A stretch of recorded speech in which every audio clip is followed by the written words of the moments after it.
Hey everyone, Rabbi Abe here from RabbiAbe.com. Just wanted to let you know that if anyone has questions or you would like to learn more about my coaching, or you simply have an issue you would like to discuss, and if you can do it within 30 minutes, you can.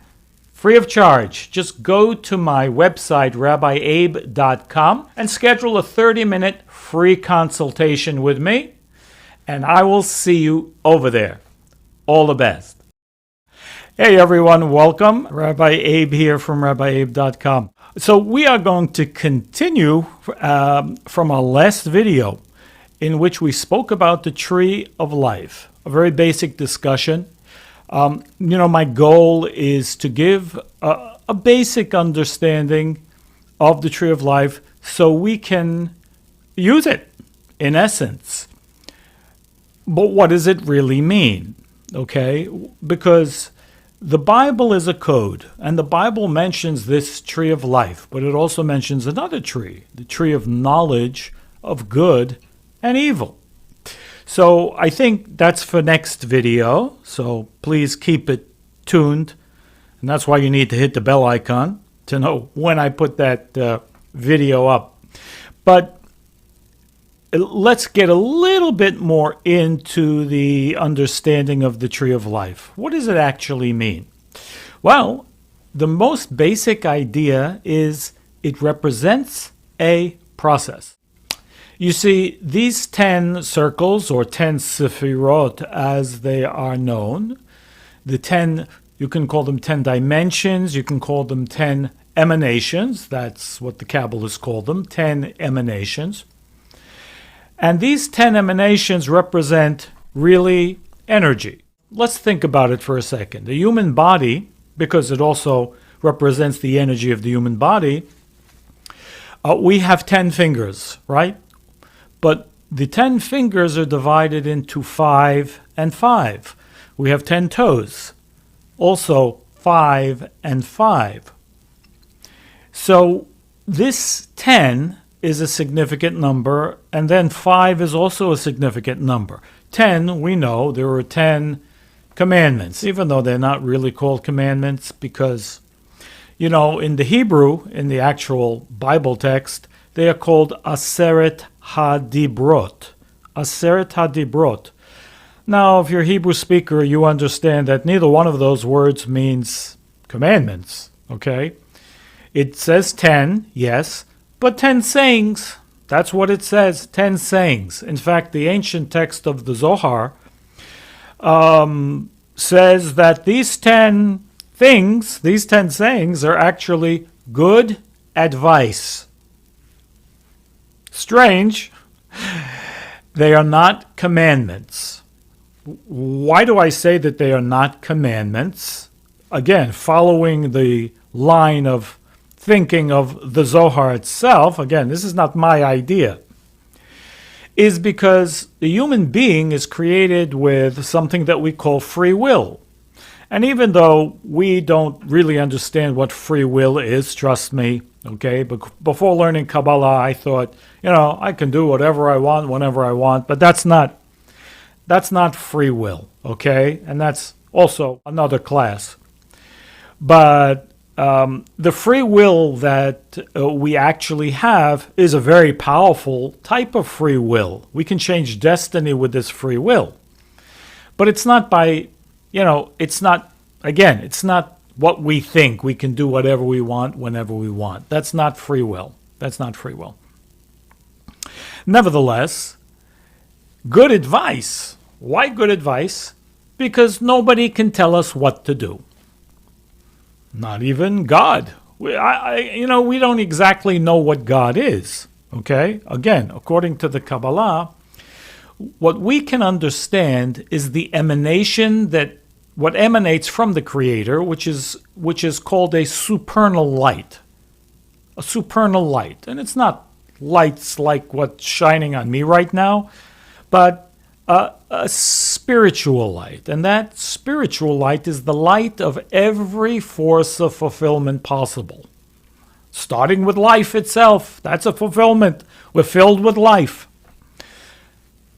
If it's happiness, if it's fun, if it's, whatever we can derive pleasure, good, fulfillment from in life, that's what's represented by the Creator's light. Now, the way this light functions from the source, from the Creator, that we can understand. We can understand the mechanism of how the light flows. And there's a very definite mechanism. It's not coincidental. It's not haphazard. It's not in disorder. It's the most order is in the way this light operates. Now, the essence of this light, where it emanates from, we have no clue. The Kabbalists are very clear to explain to us the principle of what is knowable and what is unknowable, as long as we're in a physical body, at least, because we are limited beings, plain and simple. Our consciousness is limited. I mean, let's face it, we can't even pick an object off a page, those optical illusions. I mean, we are basically numb for the most part. You know how they say, whoever they are, psychologists, scientists, say that we use how much of our potential? How much? 3 to 7%? 7% sounds huge, by the way. Likely 2 to 5, I would guess. And what is that potential? Where does it exist exactly? By the way, we do tap into it from time to time. And by the way, the goal of learning this knowledge, of course, one of the many goals, is to be able to tap into that unlimited realm, because it's not 3% and then there's another 97%. What does that 97% look like? Well, the essence of the Creator is unlimited and endless.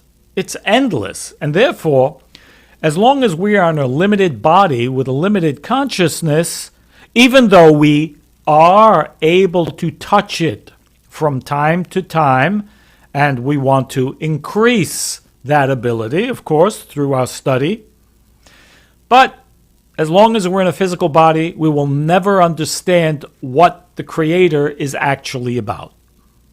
Okay? So what we call God is really not the essence of the force of creation, but rather the emanation of that creation, which is a supernal light. And this is what we call God.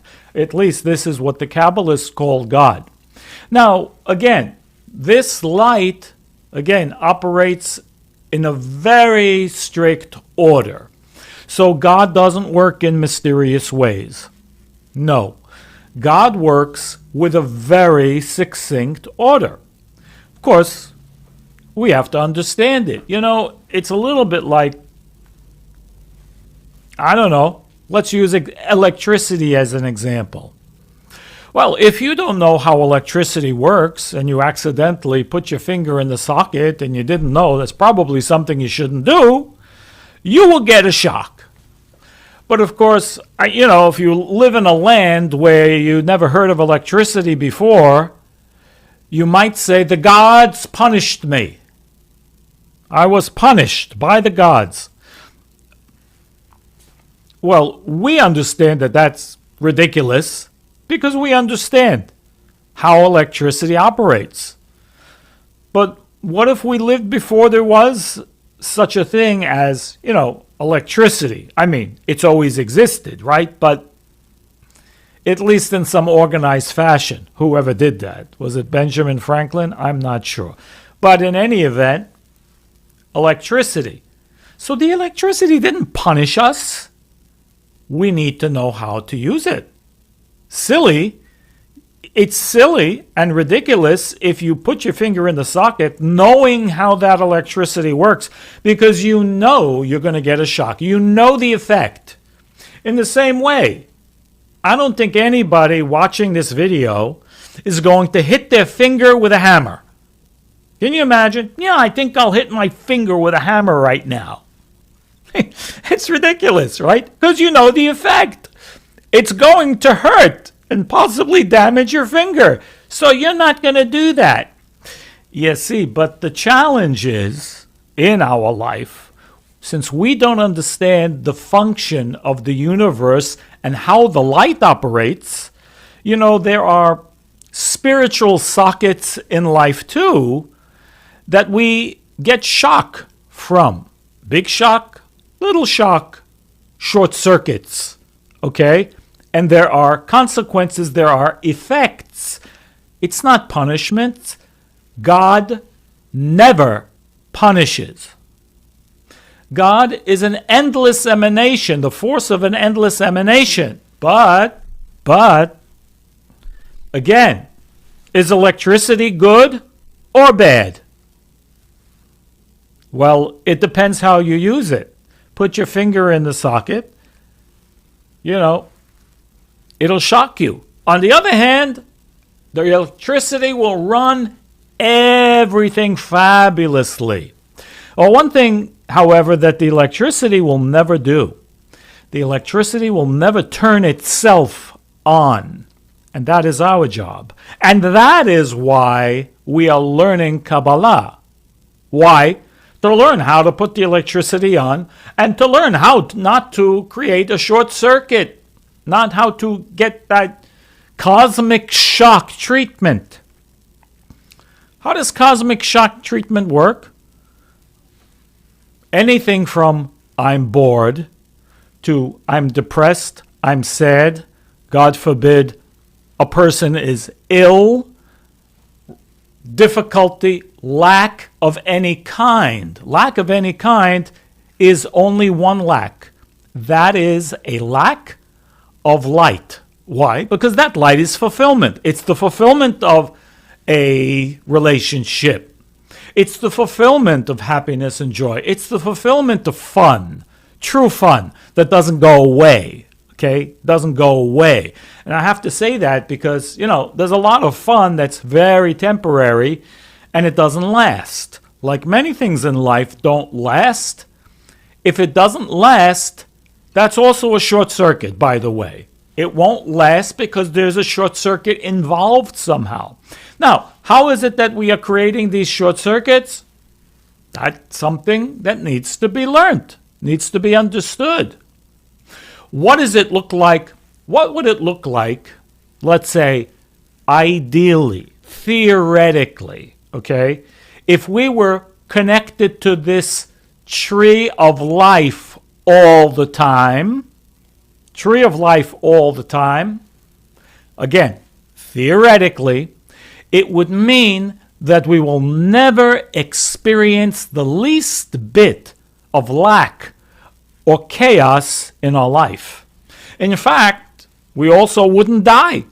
Okay?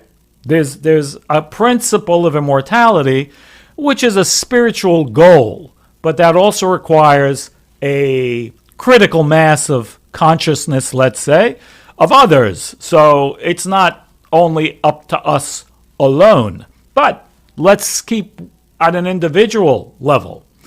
Connectedness continuously, if that would be possible, to the tree of life would mean endless fulfillment all the time. It would mean I would never experience any form of lack or chaos, big or small. It means if I need a quarter to make a phone call, I don't know how many people use payphones these days. In fact, come to think of it, I haven't seen a payphone in quite a long time. But if I need 25 cents to make exact change, then I put my hand in my pocket, I should pull out 25 cents exactly. Now, if I pull out a dime or a nickel, that would be chaos. In other words, it's not a perfect situation. Of course, I'm exaggerating greatly, okay? Now, why is there chaos? Why is there lack? Well, there is good reasons for that. As I've explained in previous videos, it's actually ultimately, assuming we don't fall into the trap of lack, it's to give us more, actually. But we generally do fall into the trap, and then we have to play out another type of scenario. But be that as it may, again, what's the goal of connecting to the tree of life? To become more and more connected with the universal force of endless light. What does that mean? It means fulfillment, sustenance, happiness, joy, and lack of chaos. It means, even though you don't know exactly how to get to the destination, somehow you end up there. Has that ever happened to you? Yes, I'm sure it has. Because we are guided. When the light is present, we are totally guided to exactly what we need. Now, I'm not here to tell you that when it doesn't go our way, that's not what we need. It's also what we need, but it's a different process. Now, which would you prefer? Would you prefer getting exactly what you need, or going through a longer process, getting what you think you don't need, but it'll eventually take you somewhere? It might take a very long time, and of course, the objective is still to give you more than you had, but it's a longer, sometimes more painful, usually, process. Okay, so that's the meaning of being connected to this tree of life. But there's another tree, and that was the tree I was talking about where lack exists. What is that tree called? The tree of knowledge of good and evil. Tree of knowledge of good and evil. Now, there's a very definite mechanism to that tree as well. And that's what we'll discuss in the next video that I put up that relates to the tree of life. Be blessed, everyone. All the best, and I wish everyone happiness and success. Please give the video a thumbs up if you like it, and subscribe. If you're not already subscribed, hit the bell icon so you're notified immediately as soon as I put up the next video that you would like to see. All the best.